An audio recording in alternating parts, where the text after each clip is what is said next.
कांग्रेस नेता अशोक गहलोत ने कहा, हम सुप्रीम कोर्ट के फैसले का स्वागत करते हैं क्योंकि जिस तरह से आंदोलन शुरू हुआ उसमें युवा, छात्र, आम जनता और एक्टिविस्ट कोई पीछे नहीं रहा। सरकार को भी समझना चाहिए कि जनता क्या चाहती है। यह इस पीढ़ी का सवाल है, आने वाली पीढ़ियों का सवाल है। अगर अरावली इस देश में नहीं रहेगी तो देश का क्या होगा। दिल्ली आज गैस चैम्बर बन गया है। अगर अरावली खत्म हो गई तो पूरे देश में और कितने गैस चैम्बर बन जाएंगे, क्या कोई इसकी कल्पना भी कर सकता है। टॉप एक्सपर्ट्स की राय सामने आ रही है और इन दिनों लगातार सामने आ रही है। सरकार को समझना चाहिए कि अरावली कितनी जरूरी है और उन्हें इतनी जल्दबाजी में सिफारिश नहीं देनी चाहिए थी। ये फैसला बहुत अहम हुआ है। सुप्रीम कोर्ट के फैसले का स्वागत करते हैं क्योंकि जिस रूप में ये आंदोलन शुरू हो गया, युवाओं ने, छात्रों ने, आम जनता ने, एक्टिविस्ट ने कोई पीछे नहीं रहे। तो सरकार को भी समझ में आ जाना चाहिए कि जनता क्या चाहती है। ये जनरेशन का सवाल है, आने वाली पीढ़ियों का सवाल है। अरावली नहीं रहेगी तो क्या होगा इस देश के अंदर। आज गैस चैम्बर बना हुआ है दिल्ली, अगर अरावली नहीं रहेगी तो कितने क्या होगा देश में। कहाँ का गैस चैम्बर बनेंगे, कोई कल्पना कर सकता है क्या।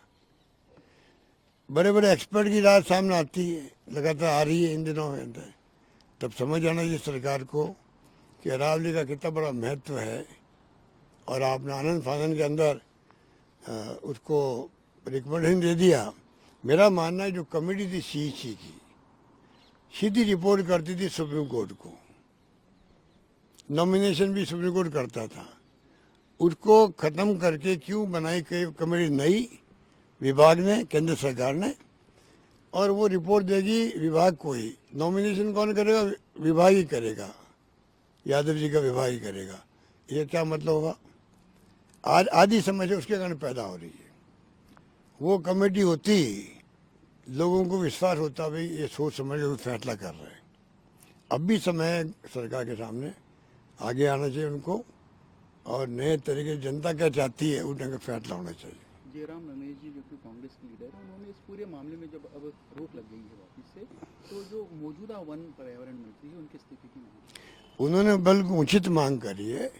जो रवैया उनका था वो तो हम सबको ही, मुझे भी 2 साल ऊपर हमारे ऊपर करने लगे थे। इनकी सरकार के वक्त में क्या क्या नहीं हुआ। अरे ये कोई वक्त है क्या।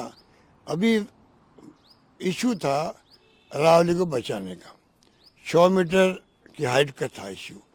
उस पर बोलने की बजाय अब गिल्टी कॉन्शियस होकर के एक के बाद इंटरव्यू दे रहे हो। तब भी मैंने कहा था 12 इंटरव्यू देने की क्या जरूरत थी इनको, और 6 पेज का प्रेस नोट जारी करना जयपुर से क्या जरूरत थी। यहाँ की सरकार से, राजेंद्र राठौड़ साहब के माध्यम से क्या जरूरत थी। अगर सच्चाई इनके पक्ष में होती तो 1 पेज बहुत था प्रेस नोट में, और 1 इंटरव्यू बहुत था दिल्ली के अंदर। ये मेरा मानना है। सर मेरा लास्ट सवाल है, क्योंकि इस पूरी मामले को मुहिम के रूप में आप लोगों ने उठाया, खासतौर पर आपने अपनी DPW शुरुआत करी एक तरीके से राजस्थान में, वो एक बड़ा आंदोलन के रूप में बना, और उसके बाद आज वापस ये पूरा निर्णय वापस देख लेना पड़ा। इसके लिए श्रेय किसको देते, क्योंकि आपने मुहिम शुरुआत करी थी, लोग जुड़े। जनता को देते हैं।